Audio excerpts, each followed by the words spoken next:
Hello everyone. We are so happy to meet you once again. I will pray, then we begin our program. Father God, we thank you for this time. So though we are evil, but you always show us your kind heart. So when we check the word of God and receive your heart as it is, we can live the life of joy.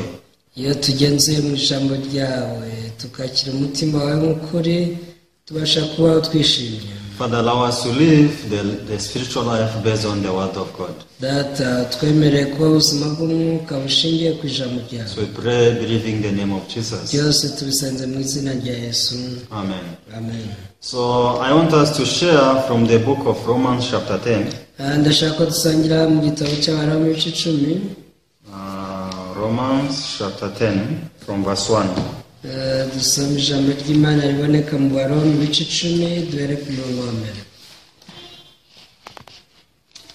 Brethren, my heart's desire and prayer to God for Israel is that they may be saved.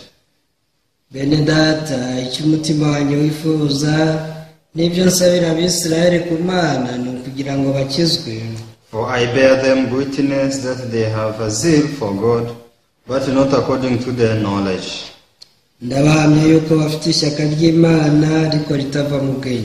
For they, being ignorant of God's righteousness and seeking to establish their own righteousness, have not submitted to the righteousness of God.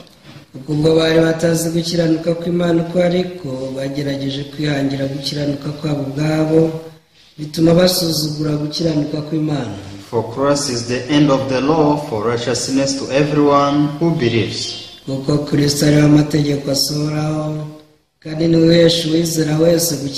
Yes, we read up to verse 4.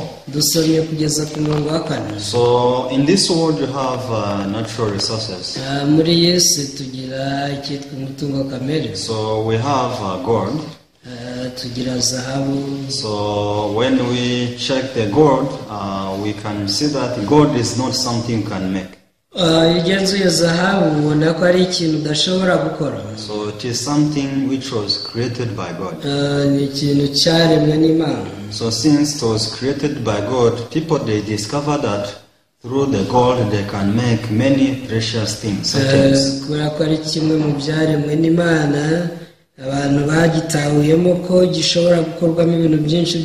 So since it cannot be found anywhere.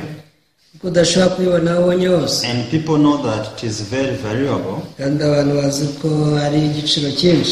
People, they tried to imitate to make the fake gold.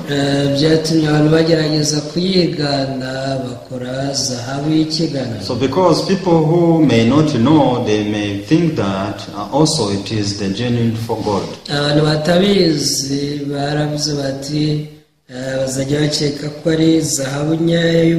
So up to now, people, they are using the items which are made with the fake gold, thinking that is the genuine gold.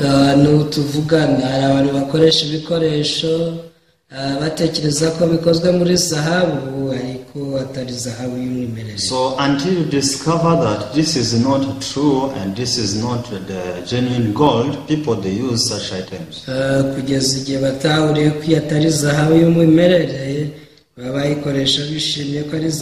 But already people have already spent their money. But they discover that they are deceived after they spend everything.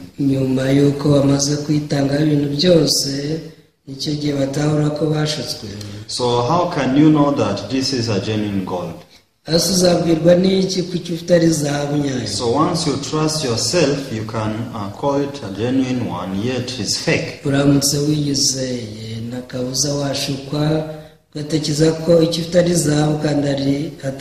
So you have to check if it is the right one. So there are people in charge of checking if you are not able to do it. mu gihe utazi ko babigenzura hari abantu bashinzwe kuzigenzura. So when they check, they can tell you that this is a genuine one or this is fake. Uramutse ubegereye bakugenzura bakakubwira nimba yari zahabu nyayo cyangwa ari igihimbano. So who can check? Ninde ugenzura zahabu? The one who can check is the one who may have the suspicion that it may be fake. Uyigenzuza ni wa wundi uvuga uti birashoboka ko yaba ari n'igihimbano.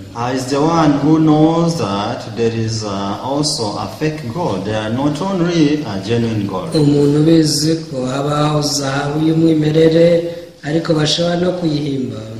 So this one cannot trust himself. Uyu nguyu ntabwo ajya yizera. I don't know how to check. Aravuga ati njye sinzi uko babireba. But if I go in the shop where they can check for me, ariko ngiye mu iduka bashobora kungenzurira. So before I spend my money, I may know it well. Na mbere yuko nakaza amafaranga nzabimenya. This is normally how people do. Uko niko abantu babikora. But people who trust themselves, gusa abantu biyiringira, they just see and check with their own eyes ababo barebesha amaso yabo and conclude that this is a gold, let me buy, let me spend my money.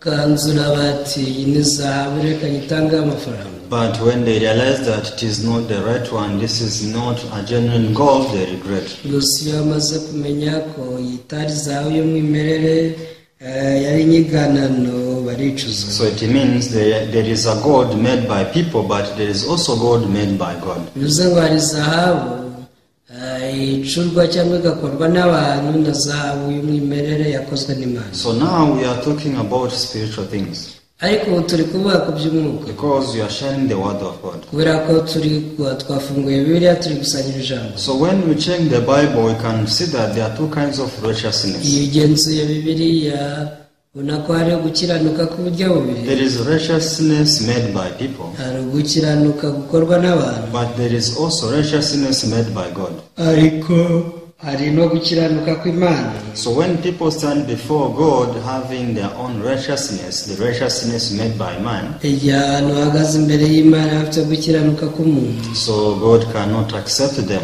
ntabwo Imana ishobora kubakira. Because what God wants people to have and to be equipped with is the righteousness from Him. Icyo Imana ibishaka ni ugukiranuka kwayo abantu bakira. So how can people have and contain with this righteousness of God? Ariko se ni gute abantu bazagira gukiranuka kw'Imana? So until they discover that the righteousness they have is fake, kugeza igihe bazatahura ko gukiranuka bafite ari igihimbano. The righteousness made by man, it is nothing. Bamenye ko gukiranuka kwakozwe n'umuntu ntacyo kumaze. This is when people change and try to find a way where they can meet this righteousness of God. Iki nicyo gihe abantu bahindura icyerekezo bagashakisha bahura no gukiranuka kw'Imana. So actually when we speak about righteousness in one word, mu ijambo rimwe tuvuze gukiranuka, so righteousness is the works.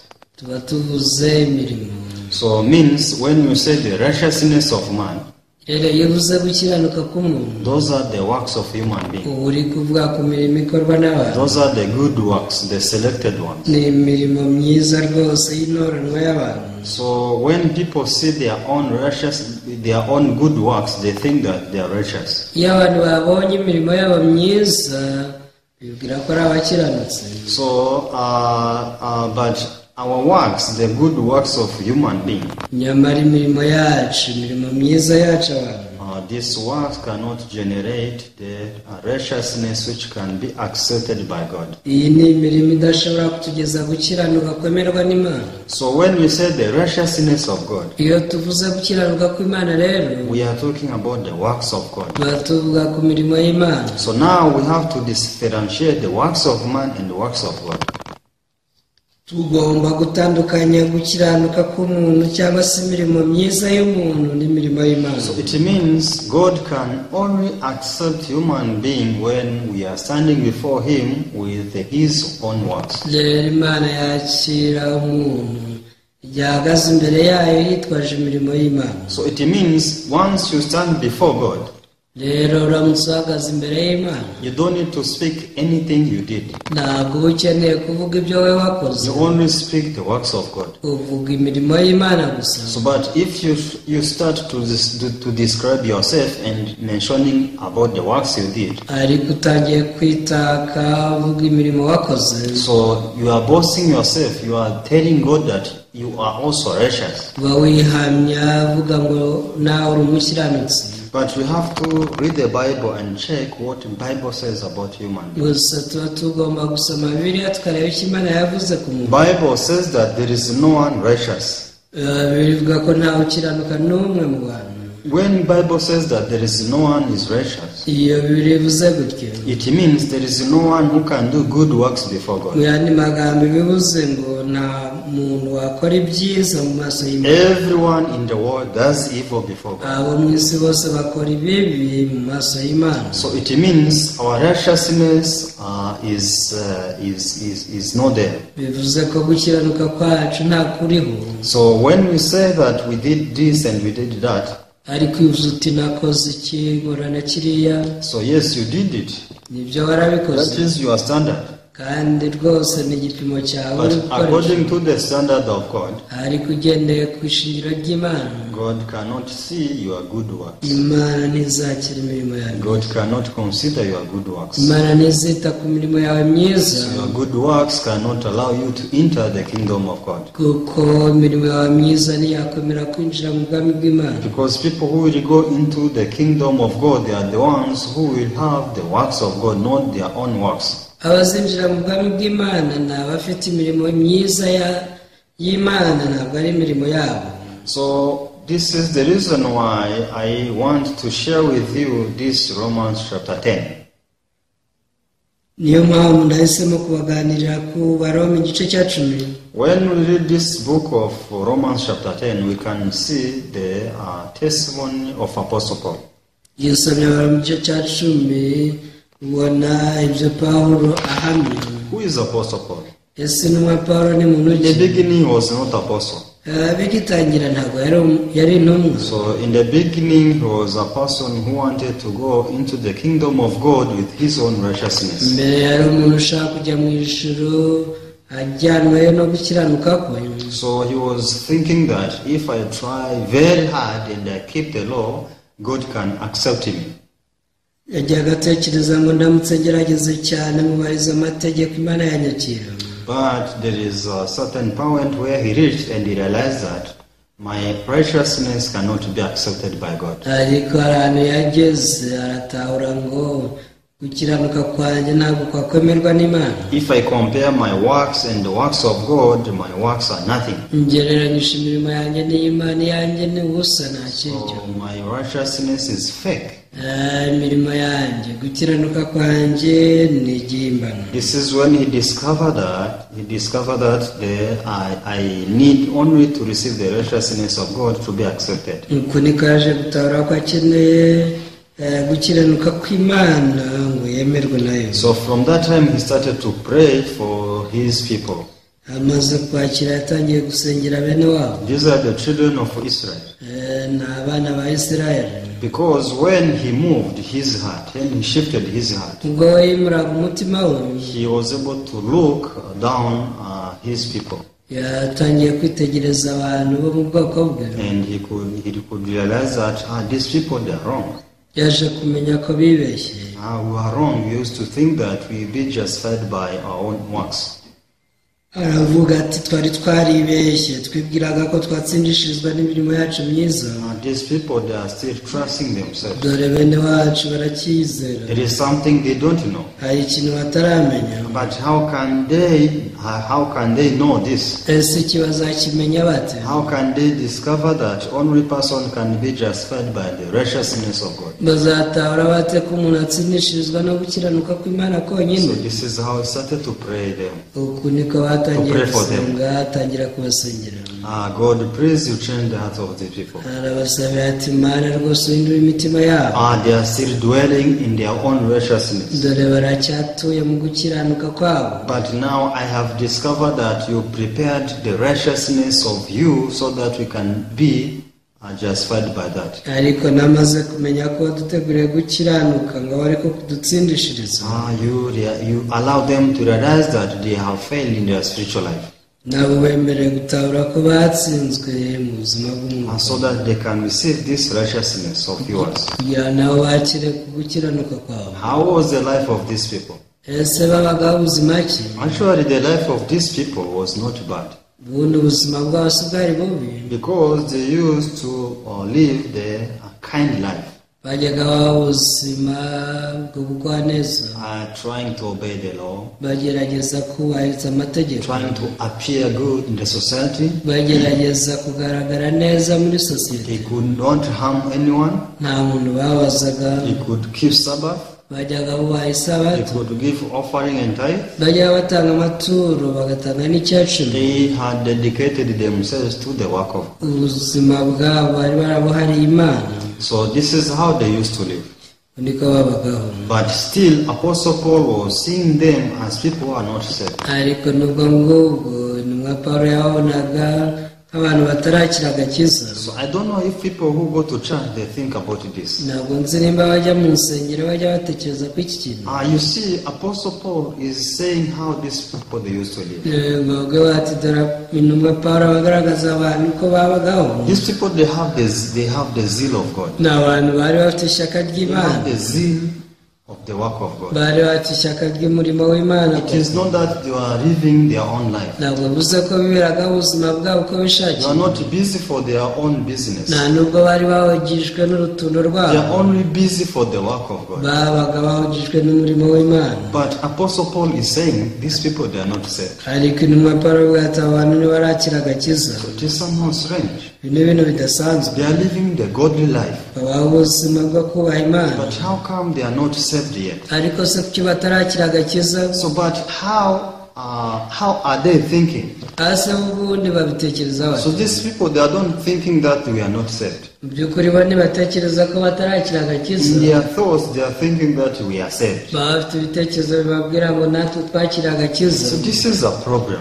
iki rero nicyo kibazo. So on the standard of Apostle Paul, mu ishingiro ry'intumwa Pawulo, these people, they are not saved. aba ni abantu batarakira agakiza. Because now Apostle Paul is not living spiritual life based on his standard, but on the standard of God. ubu intumwa Pawulo ntabwo ari kuba ubuzima bw'umwuka agendeye ku ishingiro rye, ahubwo yakira ishingiro ry'Imana. So standing on the standard of God, Apostle Paul is seeing them as people who are not saved. rero ahagaze mu ishingiro ry'Imana, intumwa Pawulo yabonaga nk'abantu batarakira agakiza. So, but they are living godly life. ariko babaga ubuzima bagerageza kubaha Imana. So how can these people be saved? Yet they are saved according to their thoughts. murumva bakwakira agakiza gute kandi batekereza ko bakakiriye? Unless they realize that our salvation is fake, these people cannot be saved. keretse igihe batahura bati agakiza kacu ni feke, ntako twihimbiye, naho ubundi ntibishoboka ko bakwakira agakiza. Yes, we are doing well. n'ibyo dukora neza, We are teaching the word of God. twigisha ijambo ry'Imana, We are living godly life. tubaho ubuzima bwo kubaha Imana, We are doing good works. tubaho dukora imirimo myiza. But this is not the way to receive salvation. ariko rwose iyi si yo nzira yo kwakira agakiza. Where is the way to receive salvation? none se inzira twakiriramo agakiza iri he? Since we cannot do good before God. kubera ko nta cyiza twakora imbere y'Imana. Because of that reason, God gave us Jesus Christ so that through the works of Jesus we can be saved. Imana yaduhaye Yesu Kristo, kuko binyuze muri Yesu Kristo dukizwe.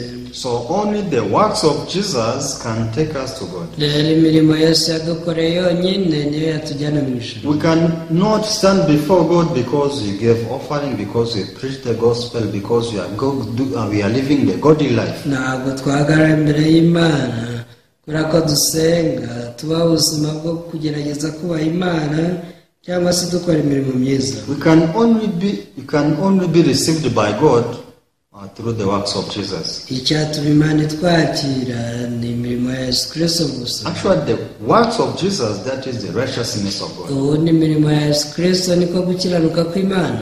So are you ready to stand before God? ese witeguye guhagarara imbere y'Imana? But if you think that you are ready to stand before God, yet you are relying upon your good works, uramutse uvuze ko witeguye guhagarara imbere y'Imana ariko wishingikiriza ku mirimo yawe myiza, so that is the deceit of Satan. uri umuntu washutswe na Satani. Because Satan deceives people in that way. Satani ajya ashuka abantu muri ubwo buryo. So every day, every time people they are checking on themselves. Buri gihe abantu babigenzura birebaho. They are checking if they are blameless or not. Bareba nimba nta nenge bafite cyangwa bayifite. So when they check and they realize that they have no blame today, iyo birebye bakabona uyu munsi nta nenge, so they boast on themselves and they pray to God, thinking that now God can understand me. Batangira kwiyemera bagasenga Imana bavuga bati Imana iri bunyumve. But when they check themselves and they see they find any blame, ariko iyo birebye bakabona hari inenge bagize, they have condemnation in their hearts. Batangira kwicira urubanza rw'ibyaha mu mutima. They start to plan how they can fast and they pray very hard. Bagategura uko bakwiriza ubusa ngo basenge cyane. Because they think that once they show this zeal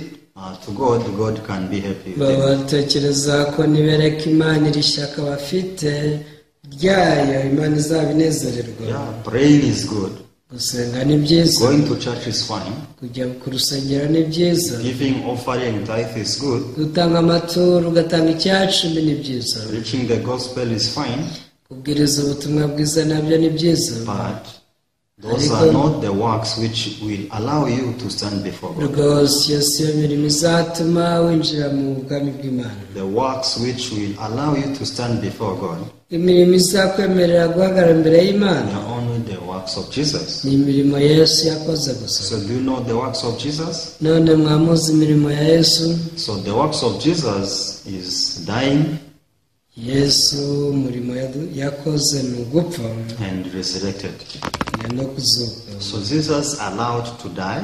Yesu yemeye gupfa. After his death, he was able to be resurrected. Nyuma y'urupfu rwe yarazutse. You need to believe this. Ugomba kubyizera. Only this can allow you to stand before God. Kubera ko icyo ni cyo kizatuma uhagarara imbere y'Imana. And one day God will ask you, umunsi umwe Imana izakubaza iti, why are you coming here? ese uje hano gukora iki? I come here because I sacrifice myself for the work of God. Uvuga uti nje hano ko nitangiye umurimo w'Imana. I taught the word of God. Nigishije ijambo ry'Imana. I dedicated my life, all my life, for the sake of the work of God. Ubuzima bwanjye bwose narabweguriye umurimo w'Imana. I'm here because I live the godly life. Ndi hano rwose ko nabaye ubuzima bwo kubaha Imana. So I'm sorry to say this, babare kubikubwira. but God will tell you that we have no place for you here. Ariko icyo gihe Imana izakubwira nta mwanya wawe uri hano. But if people comes to God and say, ariko umuntu uzaza imbere y'Imana akayibwira ati, I'm here ndi hano because Jesus died and resurrected, kubera Yesu wampfiriye akananzukira, that is only the reason God will accept. uwo niyo muntu Imana izakira, kuko iyo niyo mpamvu yonyine yatuma Imana imwakira. God will check in your heart if you only believe that. Imana izagenzura niba umutima wawe ibyo ari byo wizera byonyine. Because only by the death of Jesus and his resurrection, he made us righteous. binyuze mu rupfu rwa Yesu no kuzuka kwe, aho nyine n'Imana yaduhinduriye abakiranutsi. Those are only the works God can accept. Iyo ni imirimo yonyine Imana yemera. Lord, I'm here only for that. Nyagasani ndi hano kubw'ibyo gusa. I'm not here because I'm good. Ntabwo ndi hano ko ndi umuntu mwiza. I'm not here because I lived godly life in the world. Nta nubwo ndi hano ko nabaye ubuzima bwo kubaha Imana. So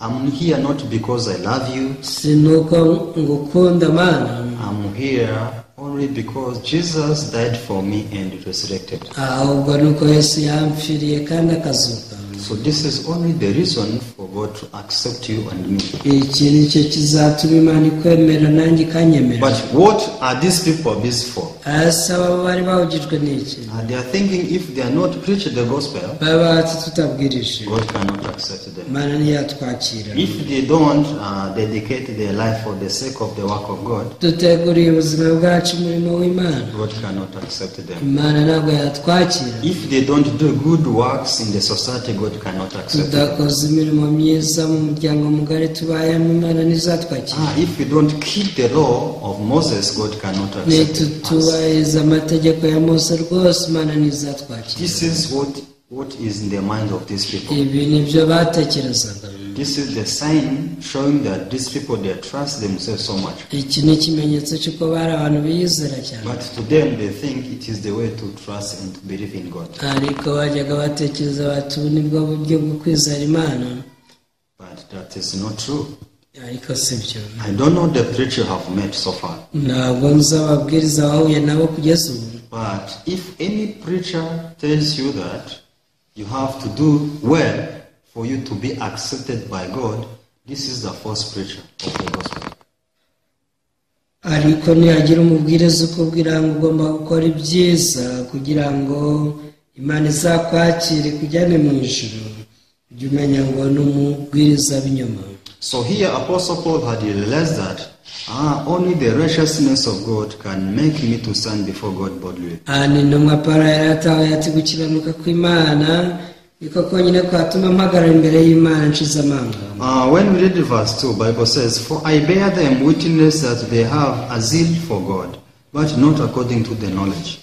Abaroma 10:2 avuga ngo ndabahamya yuko bafite ishyaka ry'Imana ariko ritava mu bwenge. For they being ignorant of God's righteousness and seeking to establish their own righteousness, have not submitted to the righteousness of God. Kuko ubwo bari batazi gukiranuka kw'Imana uko ariko bagerageje kwihangira gukiranuka kwabo ubwabo bituma basuzugura gukiranuka kw'Imana. Yes, there is the righteousness of God prepared for them. Ari gukiranuka kw'Imana yabateguriye. That righteousness is the death and the resurrection of Jesus. Uko kwaturutse mu rupfu no kuzuka bya Yesu. But for their own side, ariko no ku ruhande rwabo they are trying to make their own righteousness. bari kugerageza guhanga gukiranuka kwabo. But this is fake one. ariko rwose ni igihimbano. Because once you try to compare this own righteousness and righteousness of God, they are not comparable. uramutse ushatse kugereranya gukiranuka kw'Imana no kwabo ni ibintu ntagereranywa. But the problem, Satan blinded them to think that this is the righteousness God can accept. ariko ikibazo Satani yabahumye amaso arababwira ngo kuno gukiranuka rwose Imana yakwemera. So do you know the life these people live? ese mwamuzi ubuzima abantu nk'abo babaho? These people, they live blaming others, babaho banenga abandi, criticizing others. babaho bacira abandi urubanza. Since they think that they live the sinless life, kubera ko baba bitekereza nk'abaho ubuzima budakora icyaha, when they meet somebody who made a sin, iyo bahuye n'uwacumuye they criticize and blame this person. uyu muntu baramunenga cyane Because they think, we are good, batekereza ati twe turi beza, we are fine, nta kibazo dufite, we don't sin, nta cyaha dukora, we are okay, tumeze neza, we are perfect before God. turatunganye rwose imbere y'Imana. So this is how these people live. niko abantu nk'abo babaho. But when you discover that you are only a person who needs the grace of God, ariko utaye kuri umuntu ukeneye ubuntu bw'Imana bwonyine, you cannot blame anyone. nta wundi muntu wanenga, Because everyone is better than you. uzabona ko abantu bose bakuruta. So through this time you will humble yourself and receive this grace of God, which is the righteousness of God. ibi bizatuma ucishwa bugufi hanyuma wakire gukiranuka kw'Imana. So when we read the book of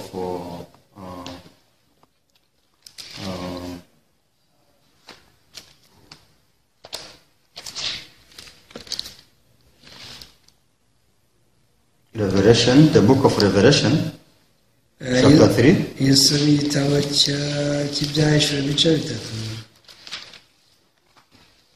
verse 17. byahishura Yohana ibice bitatu umurongo wa 17. So let's read book of Revelation, chapter 3, verse 17. Byahishe ibice 3:17. Bible says, because you say, I'm rich, have come wealth, and have need of nothing, and do not know that you are wretched, miserable, poor, blind, and naked. Haranditse ngo kuko uvuga uti ndi umukire, ndatunze kandi ndatunganiwe ntacyo nkenye, utazi yuko uri umutindi wo kubabarirwa kandi uri umukene n'impumyi ndetse wambaye ubusa. Yes, this is what the Bible says. Iki ni cyo Bibiliya ivuga. Who need the grace of God? Ese ninde ukenera ubuntu bw'Imana? Do you think this person on verse 17 can receive the grace of God? Ese uyu muntu dusomye mu murongo wa 17 yakwakira ubuntu? This person cannot receive grace of God. Oya, uyu ni umuntu utabasha kwakira ubuntu. Because his heart is not in the position to receive the grace. Umutima ntabwo uri mu mwanya wo kwakira ubuntu. But even though people may not speak, Nubwo abantu bavuga bati, but inside of their hearts they're like this on verse 17. Nubwo abantu bavuga ku munwa ariko usanga mu mitima yabo bameze gutya nk'uyu murongo wa 17. So they think they are rich, Baba bitekereza nk'abakire, they think they need nothing, baba bitekereza ko batunze rwose nta kintu bakeneye. but in the eyes of God they are miserable, they are poor, they are blind, they are naked. Ariko Imana yabareba ikabona ari abatindi bo kubabarirwa kandi ari abakene n'impumyi ndetse bambaye ubusa. This is our true image. Ubundi ni ishusho yacu y'ukuri. Have you ever thought that you are a miserable person? Ese wigeze utekereza ko uri umutindi wo kubabarirwa? Have you ever thought that you are poor, you are blind to God? Wigeze utekereza ko uri umukene uri n'impumyi imbere y'Imana? Have you ever thought that you are naked before God? Wigeze witekereza nk'umuntu uba wambaye ubusa No, imbere we yawe? don't think in this way. So kudutekereza. We always think that we did something good. Buri gihe tuba twitekereza nk'abakoze icyiza. When we are praying to God, Iyo dusanga Imana, we think that there is something good we did. turavuga tuti hari ibyiza twakoze. I do good. Nkora ibyiza. I go to church.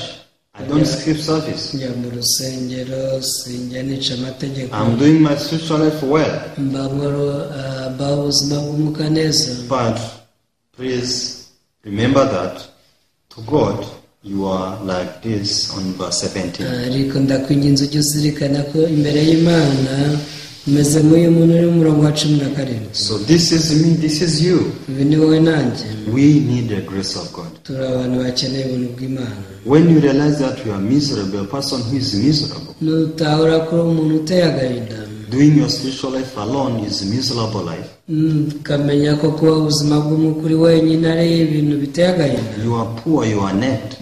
Ukamenya ko uri umutindi wo kubabarirwa wambaye ubusa. From that moment you change your heart Uzahindura umutima wawe and you allow the justification from God. kandi uzareka gutsindishirizwa kuva ku Mana kukuzaho. You rediscover that this is the reason why Jesus died for you. Uzanatahura ko icyo ari cyo cyatumye Yesu agupfira. The reason why Jesus was crucified on the cross. Uzavuga uti icyatumye Yesu abambwa ku musaraba. It is because I was a person who is like this. Nuko nari umuntu umeze atya. Such person cannot reach God at all. Umuntu nk'uyu ntiyagera ku Mana. How can a blind can see God? Ese umuntu ubana n'ubumuga bwo kutabona yabona Imana ate? How can a poor can attain and achieve the righteousness of God? Ese umutindi wo kubabarirwa yashyikira gukiranuka kw'Imana ate? It's impossible. Ntibishoboka. Only Jesus is my Savior. Yesu niwe wenyine wanyujije. And now I can understand why Jesus was died on the cross. Ubu mbasha kumva icyatumye Yesu apfira ku musaraba. So this person can realize that I only need the grace of God. Umuntu nk'uyu ajya atahura ati nkeneye ubuntu bw'Imana bwonyine. So but many people when they live spiritual life they think that they are different from this verse 17. Ariko abantu benshi baba ubuzima bw'umwuka batekereza ko batandukanye n'aba bavugwa muri uyu murongo wa 17. So one day Apostle Paul realized that he is the one Bible speaks on verse 17. Umunsi umwe n'umwa Pawulo ataye ko ari umwe mu bavuga mu Byahishwe 3:17. He was a person who used to boast on himself so much. Yajyaga yiyemera cyane. My spiritual life is going well. Akavuga ati mbaho ubuzima bw'umwuka nyabwo. I'm doing well. Nkora neza. I'm doing more than anyone.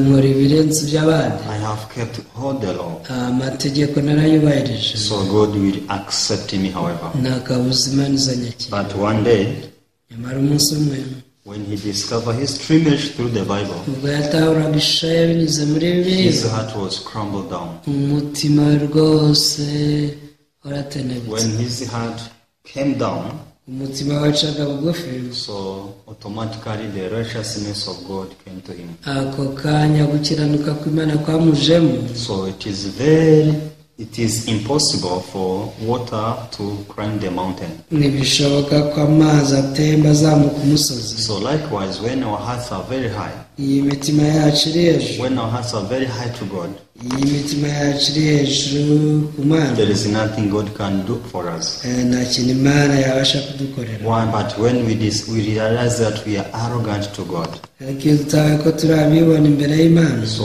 we calm down, imitima yacu icishwa bugufi, and from that moment, all blessings from God, they become ours. kuva icyo gihe imigisha yasuka ku Mana ihinduka iyacu. Righteousness of God, holiness of God, gukiranuka kw'Imana no kwera kwayo, everything become ours. ibintu byose bihinduka ibyacu. So I hope we learn and discover how weak we are and how lacking we are, so that we can receive this grace of God through Jesus Christ. ndiringiye ko twakwiga kandi tugatahura intege nke zacu kugira twakire ubuntu bwa Yesu. I'm sure that through this, our life will be blessed. ndizera ko ibyo bizatuma ubuzima bwacu buhabwa umugisha. So I thank you so much.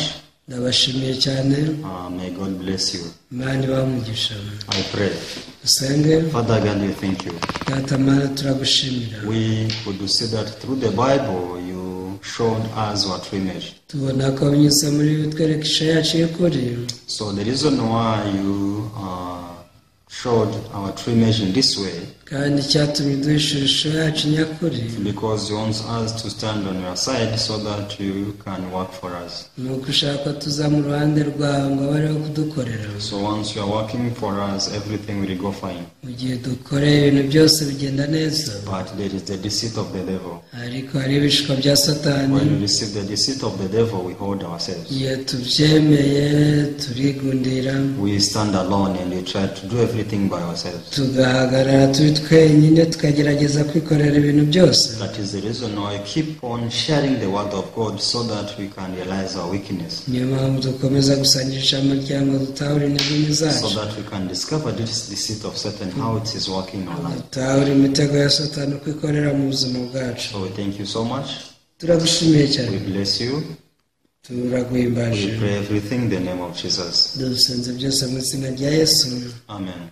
amen. Thank you so much. murakoze cyane, See you next time. naho ubutaha.